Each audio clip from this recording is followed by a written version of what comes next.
வணக்கம் நண்பர்களே. ஹோட்டல் உரிமையாளர் சாதம் பரிமாறுவதற்காக குனிந்தபோது அந்த பெரியவர் கேட்டார், மதிய உணவுக்கு எவ்வளவு எடுக்கிறீர்கள் என்று கேட்டார். அதற்கு உரிமையாளர் சொன்னார், மீன் குழம்புடன் 50 ரூபாய், மீன் இல்லாமல் 20 ரூபாய்.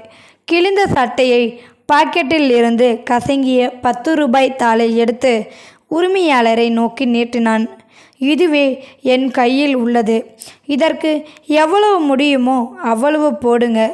பெரும் அன்னமானாலும் பரவாயில்லை, ரொம்பவும் பசிக்குது, நேற்று முதல் எதுவும் சாப்பிடவில்லை என்று சொல்ல தயங்கும் அவரது வார்த்தைகள் தொண்டையோ நடுங்குகிறது. ஹோட்டல் உரிமையாளர் மீன் குழம்போடு அனைத்தையும் அவருக்கு பரிமாறினார். அவர் சாப்பிடுவதை பார்த்து கொண்டே நின்றேன்.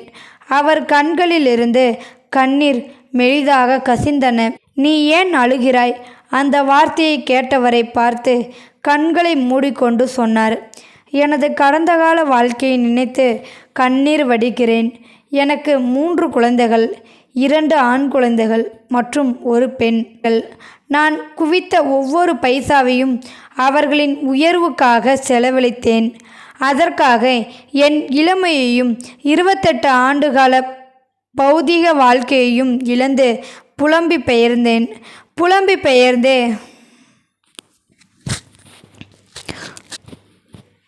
அதற்காக என் இளமையையும் 28 ஆண்டுகால வாழ்க்கையையும் இழந்து விட்டேன். எல்லாத்துக்கும் மேலாக என் மனைவி என்னை முதுமையில் தனியே விட்டுவிட்டு போயிட்டார். சொத்து பிரிவினை செய்ய ஆரம்பித்ததில் இருந்து என் மகள்கள் என்னை தள்ளி ஒதுக்கி வைக்க ஆரம்பித்தார்கள். நான் அவர்களுக்கு சுமையானதை மெல்ல மெல்ல உணர ஆரம்பித்தேன். மெல்ல மெல்ல என்னை ஒதுக்கி வைக்க ஆரம்பித்தார்கள். எனக்கு வயதாகிவிட்டதா?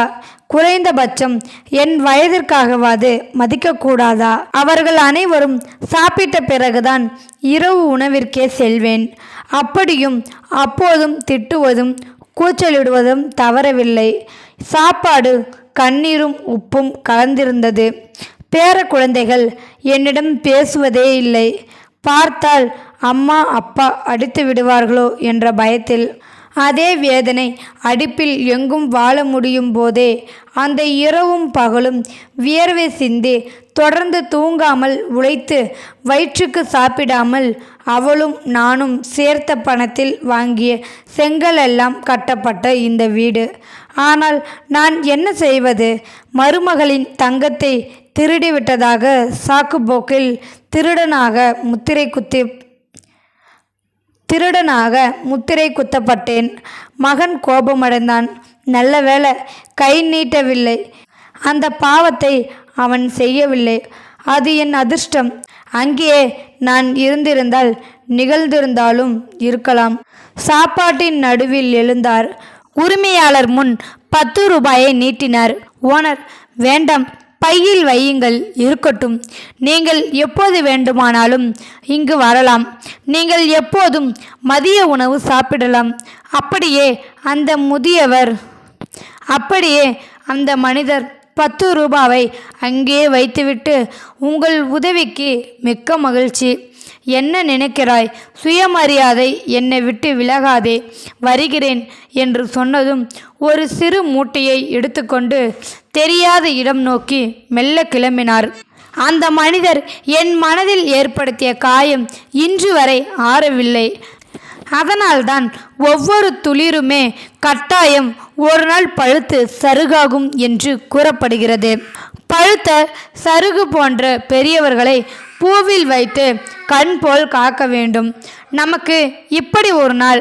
விரும்பினாலும் விரும்பாவிட்டாலும் அனைத்தையும் பகிர விரும்புபவர்களும் பகிருங்கள். இந்த வீடியோவில் கருத்து உங்களுக்கு கண்டிப்பாக பிடிச்சிரும் நினைக்கிறேன். பிடிச்சிருந்தா லைக் பண்ணுங்கள், ஷேர் பண்ணுங்கள், கமெண்ட் பண்ணுங்கள், மறக்காமல் சப்ஸ்கிரைப் பண்ணுங்கள். தேங்க்யூ ஃபார் வாட்சிங்.